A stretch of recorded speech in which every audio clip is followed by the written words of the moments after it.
Bonjour, je suis Julia Arfirouche, radiologue spécialisée en imagerie du sein et je travaille à Paris. Un radiologue spécialisé en imagerie du sein pratique la mammographie, l'échographie, les IRM mammaires et les biopsies du sein de tout type. Nous allons voir comment décoder le compte-rendu de votre mammographie. Vous venez de passer une mammographie, vous êtes en face du compte-rendu que vous êtes en train de lire, mais vous ne comprenez pas forcément tout ce qui est expliqué à l'intérieur. Nous allons donc décoder tout cela.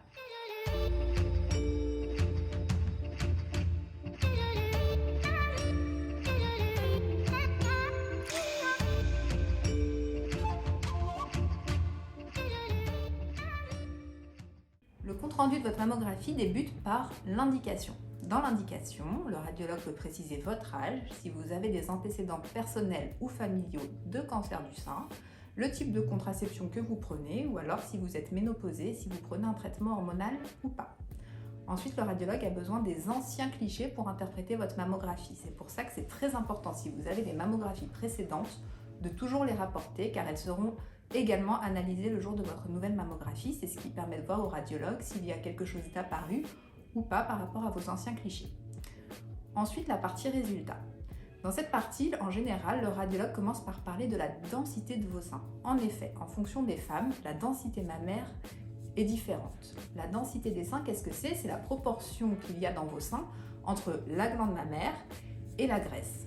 En fonction des femmes, cette proportion diffère et on parle de seins plus ou moins denses. La densité, en France, va de A à D. Si vous avez des seins de densité de type A ou B, c'est que vous avez des seins qui sont peu denses, c'est-à-dire qu'il y a plus de graisse que de glandes dans vos seins. Si vous avez des seins de densité de type C ou D, c'est que vous avez plus de glandes que de graisse dans vos seins. Et dans ces cas-là, le plus souvent, votre mammographie est complétée par une échographie mammaire. La densité mammaire évolue au cours de la vie. C'est-à-dire que plus on vieillit, moins les seins sont denses. Donc ne vous étonnez pas si cette densité n'est pas la même sur vos différents examens. Quand on fait une mammographie, c'est soit dans le cadre d'un dépistage systématique, c'est-à-dire que vous ne ressentez pas de symptômes particuliers, c'est la surveillance régulière de vos seins, soit parce que vous avez ressenti une lésion, une boule, ou alors que votre médecin a détecté quelque chose d'anormal, et c'est pour cela que vous avez fait votre mammographie.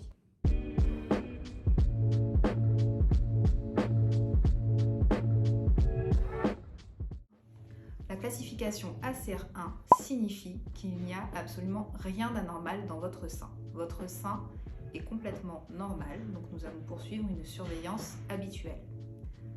ACR2. Quand votre sein est classé ACR2, ça veut dire qu'il y a une anomalie qui a été détectée, mais qu'elle est complètement bénigne. Cette anomalie peut être en rapport avec un simple kyste, quelques microcalcifications éparses, ou alors tout simplement que vous avez une prothèse mammaire ou un antécédent de chirurgie. Tout ce qui touche à votre sein et qui est bénin sera classé ACR2. C'est comme pour la classification ACR1, il y a une surveillance habituelle qui continue, il n'y a pas besoin de faire d'examen complémentaire lorsque votre sein est classé ACR2. La classification ACR3 signifie que le radiologue a détecté quelque chose d'anormal dans votre sein. Cette anomalie va nécessiter d'être surveillée régulièrement pendant 2 ans. Elle peut être surveillée soit par échographie, soit par mammographie, mais cette anomalie n'est pas assez suspecte pour être prélevée ou biopsiée donc dans un premier temps. Elle va simplement être surveillée pendant 2 ans et bien sûr, si au cours de ces 2 années, cette anomalie se modifie, change de forme ou évolue, le radiologue sera amené à vous proposer une biopsie. Donc si votre sein est classé ACR3, il le restera forcément pendant 2 ans avant de pouvoir être reclassé ACR2 et de pouvoir lever cette surveillance particulière. Lorsque votre sein est classé ACR4, cela signifie que le radiologue a détecté une anomalie qui peut être plus ou moins suspecte dans votre sein et cette anomalie va nécessiter qu'on réalise un prélèvement ou une biopsie. C'est le même terme, prélèvement et biopsie, ça veut dire la même chose, c'est-à-dire qu'il faut qu'on vérifie ce qui se passe exactement dans votre sein pour planifier la prise en charge qui vous sera proposée ensuite. Le plus souvent, il s'agit d'une masse ou de microcalcification et donc cette biopsie se fera de la manière grâce à la technique qui nous permet de bien voir l'anomalie. Si l'anomalie est vue sous échographie, il vous sera proposé une biopsie sous échographie. Par contre, si cette anomalie est par exemple, si c'est par exemple des microcalcifications, on vous proposera de faire une biopsie des microcalcifications sous mammographie ou sous stéréotaxie. Ça veut dire la même chose. Un sein classé ACR5 signifie que l'anomalie qui est détectée dans votre sein est fortement évocatrice de cancer. De la même manière que pour une lésion classée ACR4, il faut prévoir de faire un prélèvement de cette anomalie. Ce prélèvement est indispensable pour mieux préparer la suite de la prise en charge de cette anomalie. Enfin, il y a deux autres classifications dont on n'a pas encore parlé. C'est la classification ACR6 et la classification ACR0. La classification ACR6 signifie que on sait déjà qu'il y a un cancer dans votre sein. Si votre sein est classé ACR6, ça veut dire que vous avez déjà eu un prélèvement et qu'on sait qu'il y a déjà un cancer. La mammographie est réalisée pour rechercher d'autres lésions suspectes dans votre sein. La classification ACR0 signifie que le radiologue a besoin d'autres éléments pour pouvoir conclure. Ça peut être par exemple de lui ramener vos anciens clichés si vous les avez oubliés, ou alors il peut avoir besoin de faire d'autres sortes de clichés de mammographie particuliers ou de compléter par une IRM mammaire. Donc un classement ACR0 signifie que le radiologue ne peut pas conclure pour le moment avec les examens dont il a possession. Dans tous les cas, quel que soit votre âge et quelle que soit l'ancienneté de votre dernière mammographie, si vous ressentez quelque chose d'anormal dans votre sein, que ce soit une boule, la peau qui présente un galbe différent, une rétraction du mamelon, un écoulement par le mamelon, un ganglion sous le bras qui serait un petit peu trop gros, il faut surtout en parler à votre gynécologue ou à votre médecin traitant qui sera amené à vous prescrire des examens complémentaires s'il le juge nécessaire, même si votre dernière mammographie est récente.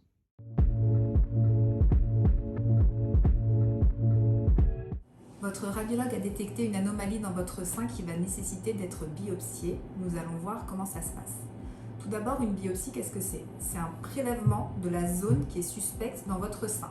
C'est-à-dire que pour analyser cette zone, nous avons besoin d'aller récupérer des petits fragments de tissu qui seront ensuite analysés par un médecin anatomopathologiste. C'est celui qui va regarder au microscope vos prélèvements et qui va nous donner le diagnostic.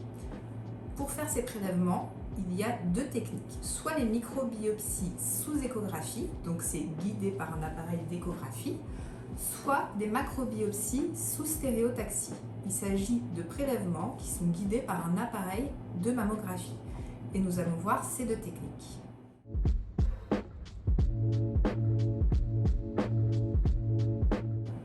Tout d'abord, la biopsie sous échographie. C'est toujours un médecin radiologue qui pratique cet examen. Vous serez allongé sur la table d'examen, c'est le lit d'échographie, de la même manière que pour passer une échographie, et le radiologue va réaliser une nouvelle fois l'examen pour se repérer, bien situer la lésion à prélever. Une fois que cette étape est terminée, il va désinfecter la peau. Cet examen est réalisé dans des conditions stériles. Ensuite, il va faire une anesthésie locale. Au moment de l'anesthésie locale, on utilise une aiguille très fine. Il y a le passage de la peau, puis l'anesthésie des tissus sous-cutanés. C'est une étape au cours de laquelle vous pouvez sentir une petite chaleur des tissus qui sont anesthésiés. Mais l'anesthésiant agit très rapidement et le geste va pouvoir débuter. Donc une fois l'anesthésie terminée, le radiologue va effectuer une petite incision de 2 mm sur la peau qui va lui permettre d'introduire l'aiguille qui va permettre de faire les prélèvements. Cette aiguille est mise en place sous contrôle échographique avec une précision millimétrique. Le radiologue se place au contact de la lésion à prélever et effectuera plusieurs biopsies de cette lésion. En moyenne, on en effectue entre 3 et 4, mais cela peut être plus en fonction des situations. Chaque prélèvement est récupéré et est mis en sécurité pour ensuite être envoyé au médecin anapathe. L'examen d'une biopsie sous échographie est rapide, il dure en tout une dizaine de minutes. Vous repartirez avec un pansement qu'il faudra garder quelques jours et il n'y aura pas de soins particuliers à apporter au niveau de la peau pour la cicatrisation. Les résultats sont généralement disponibles sous 8 à 10 jours et le plus souvent c'est votre médecin traitant, votre gynécologue ou encore votre radiologue qui pourra vous informer de ces résultats et vous expliquer la suite de la conduite à tenir. Pendant la biopsie sous échographie, le radiologue est situé à votre proximité immédiate. C'est donc très important de lui dire si vous ressentez des douleurs, si la position est inconfortable et même si vous avez n'importe quelle question sur la procédure ou les résultats, il ne faut pas hésiter à s'adresser au médecin radiologue qui est là pour répondre à toutes vos questions.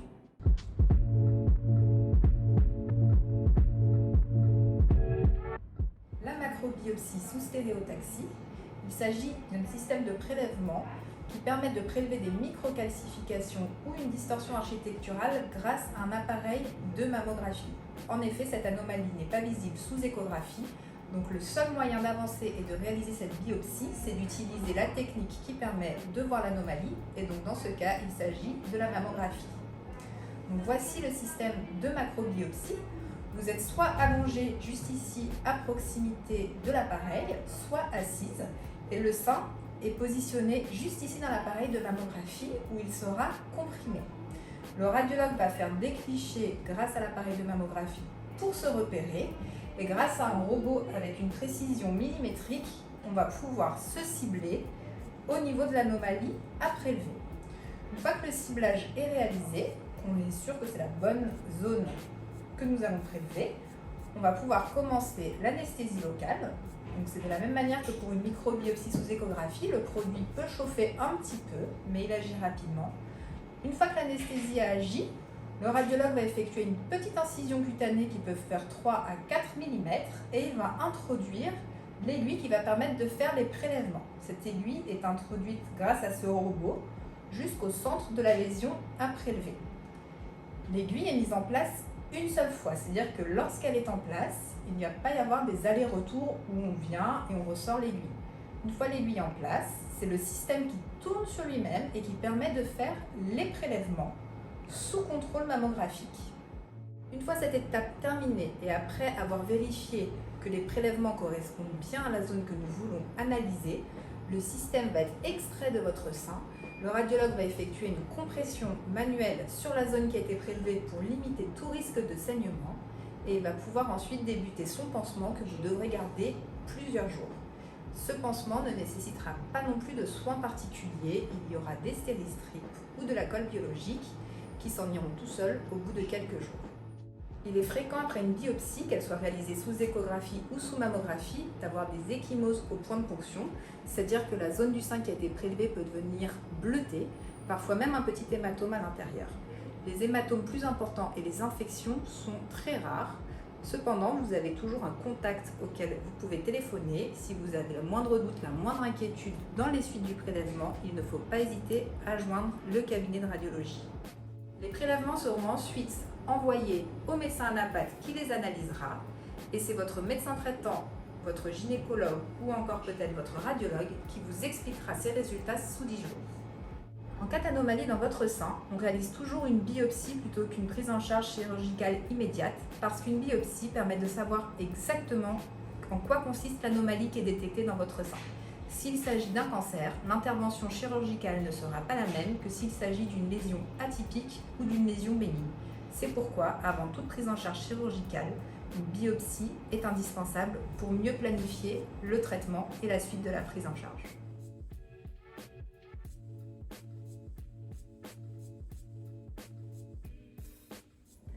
C'est naturel d'être angoissé à l'idée de passer une biopsie du sein.